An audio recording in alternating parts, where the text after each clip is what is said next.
Hello बच्चों, the question says give the reason for the following. तो देखो बच्चों, पहला क्या बोला गया, ordinary filter papers can not be used for the purification of colloids. तो देखो बच्चों, इसमें जो अगर हम बात करेंगे साइज का, तो size of pores, size of pores in ordinary filter paper, right, ordinary filter paper, filter paper is larger than the size of colloid particle, right, size of colloid particle।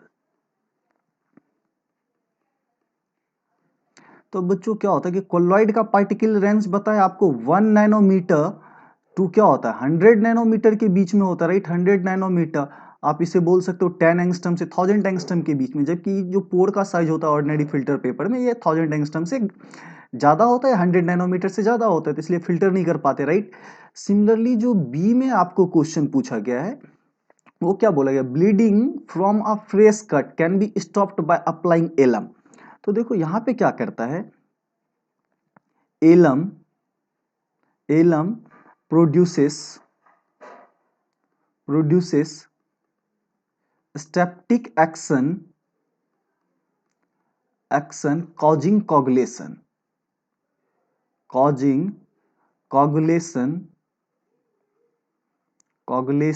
of blood, जो कि आपका क्या होता है बच्चों, एक colloid होता है, तो इसकी वजह से क्या होता है कि आपका ब्लीडिंग रुक जाता है। तो आप सिंपली समझो कि alum produces septic action causing coagulation of blood या क्लॉटिंग ऑफ ब्लड, इसकी वजह से क्या होगा कि आपका ब्लड जो होता है वो स्टॉप हो जाता है। सिमिलरली सी क्या बोला गया है, आपसे पूछा गया कॉट्रेल्स smoke precipitator, right.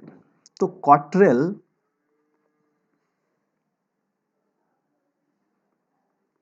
कॉट्रेल्स smoke प्रिसिपिटेटर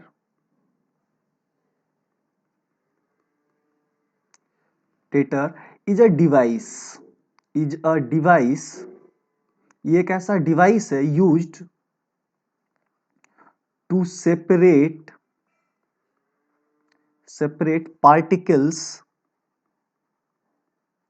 particles from gas.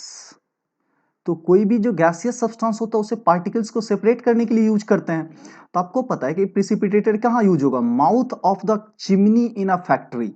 तो चिमनी से क्या होगा, बहुत सारे स्मोक के साथ क्या होगा, कुछ कार्बन के सॉलिड पार्टिकल और डस्ट पार्टिकल्स रहेंगे, तो उसे सेपरेट करने के लिए यूज किया जाता है। और इसे इलेक्ट्रोस्टैटिक प्रिसिपिटेटर भी बोलते हैं। It is known as electrostatic, ESP, short में हम इसको क्या बोलते हैं, electrostatic precipitator, ESP, right. Similarly D में क्या बोला गया कि physical adsorption is multi layered, right. तो आपका रीजन क्या है बच्चों कि फिजिजॉर्प्शन जो होता है, यहां पे ड्राइविंग फोर्स क्या होता है, वांडर वॉल, क्या होता है आपका wander walls force, right, wander wall force. इसलिए ये क्या होगा, मल्टी लेयर होगा, क्या होगा बच्चों आपका मल्टी लेयर्ड। ध्यान रखना, जहां पे भी वांडर वॉल फोर्स होगा वो क्या करेगा, मल्टी लेयर्ड क्रिएट करेगा। वहीं अगर हम बात करें केमीजॉर्प्शन की, तो बच्चों यहां पे क्या होता है कि ये आपको केमिकल बॉन्ड्स फॉर्म होते हैं, क्या होते हैं आपके, तो केमिकल बॉन्ड्स। और केमिकल बॉन्ड्स जैसे ही फॉर्म होगा तो बच्चों वो एक मॉलिक्यूल एक के साथ ही बॉन्ड बना पाता है, इसलिए ये आपके क्या होते हैं, आपको सिंगल लेयर्ड, ये क्या होता है, सिंगल लेयर्ड, ये आपको ध्यान रखना है। So I hope you all guys understand it well. Thank you, stay tuned.